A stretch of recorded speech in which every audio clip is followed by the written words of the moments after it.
Des mois après avoir quitté le salariat, j'ai décidé d'y retourner pour une courte période afin de compléter mes revenus.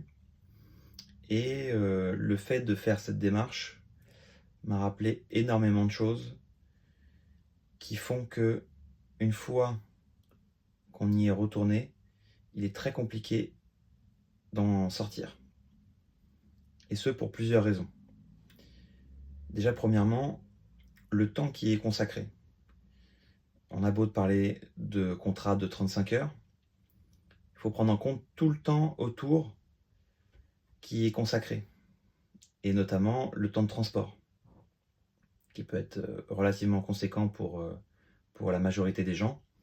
Je dirais à peu près 2 heures par jour, en comptant l'aller et le retour, voire plus pour certains, qui pour moi s'additionnent dans le temps qui est perdu. C'est pour ça qu'il est impératif de l'optimiser. Il est impératif que ce temps de transport soit consacré à apprendre des choses, faire des tâches qui sont faisables euh, durant ce déplacement. Donc, la majorité du temps, je l'occupe à écouter des podcasts, par exemple. Ça me permet d'apprendre des choses, à développer mon anglais. C'est des choses qui sont facilement faisables lors de déplacements. J'essaye de me rendre le plus possible le matin et le soir en marchant au travail, bien sûr quand c'est possible.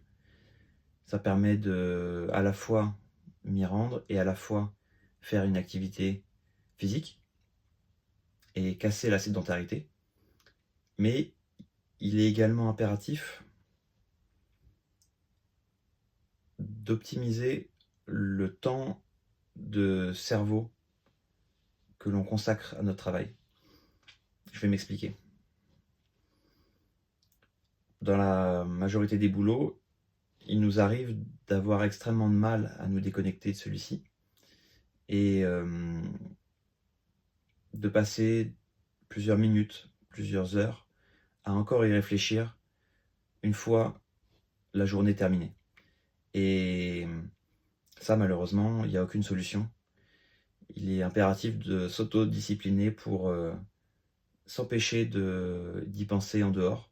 Chaque minute en dehors de votre journée où vous y pensez, vous y repensez, vous ruminez, vous réfléchissez à ce qui va se passer le lendemain, c'est une minute de votre temps qui est perdue pour être réemployée dans quelque chose de plus productif et qui vous permettra de développer une nouvelle idée, développer peu importe, peu importe ce qui pourra vous sortir de cette routine salariale. Posez-vous cette question. Est-ce que votre temps de trajet est rentabilisé aujourd'hui? S'il ne l'est pas, c'est pas 35 heures que vous travaillez, mais peut-être 37, 39, voire 40 heures de votre temps qui est pris par semaine et qui n'est consacré à rien d'autre que votre travail. Pensez également à vos pauses. Chaque minute que vous pouvez récupérer pour vous dans votre journée de travail peut être une minute utilisée à faire quelque chose de plus intéressant et qui aura un impact beaucoup plus élevé sur votre futur que simplement boire un café ou discuter avec vos collègues. C'est dur à dire, mais très souvent, discuter avec vos collègues ne vous rapportera rien, hormis une perte de temps. Beaucoup viennent au travail pour sociabiliser, se faire des connaissances, des rencontres. Moi, c'est pas du tout ma démarche. Quand je vais travailler, c'est pour assurer une certaine sécurité, une certaine stabilité. Je n'y vais pas pour ajouter encore des nouvelles relations. Très clairement, j'ai pas le temps. Bien sûr, rien n'empêche d'être gentil avec ses collègues, mais personne ne peut vous empêcher d'avoir une forte estime de votre temps et de vouloir le rentabiliser au maximum.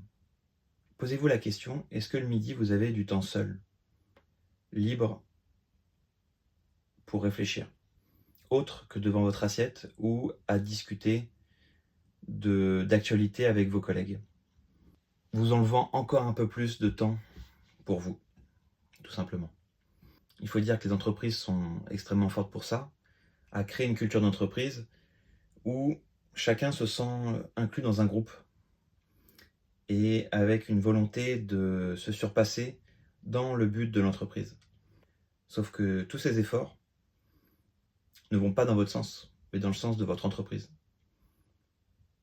qui sur le papier vous prive de votre liberté. C'est pour ça que j'ai aucun scrupule à dire toutes ces choses aujourd'hui. Plus la culture d'entreprise est forte, plus on se sent faire partie d'un groupe, et moins on a envie d'en sortir. Celui qui veut en sortir est vu comme un paria, est vu comme un original, et on n'a pas envie d'être mal vu par le groupe. Donc, on se restreint, on s'empêche de faire des choses, on s'empêche de prendre des initiatives, et tout ça vient s'ajouter au fait qu'il est très compliqué alors de vouloir quitter le salariat. La seule solution à ça, c'est d'avoir plus d'estime pour soi que d'estime pour l'entreprise. Elle essayera de vous appâter avec des avantages, des soi-disant avantages. En réalité, c'est un piège, tout simplement. Souvent, dans les grandes entreprises, vous allez avoir des avantages comme des réductions pour des sites de streaming, des réductions pour partir en vacances. Alors certes, quand on a une famille, des enfants, c'est très avantageux d'avoir des réductions sur toutes ces choses, mais j'aimerais ici vous amener ma vision. Et pour moi, tous ces avantages ne font que vous faire perdre encore plus de temps, et notamment votre temps libre, celui qui est le plus précieux. Partir en vacances, c'est bien, mais vous n'allez pas travailler sur vos projets perso. Consacrer votre temps libre à un site de streaming, à regarder des dizaines de films ou séries en boucle, ça ne vous fera pas travailler sur vos projets. Tout ça combiné fait que il vous reste de moins en moins d'heures libres à penser.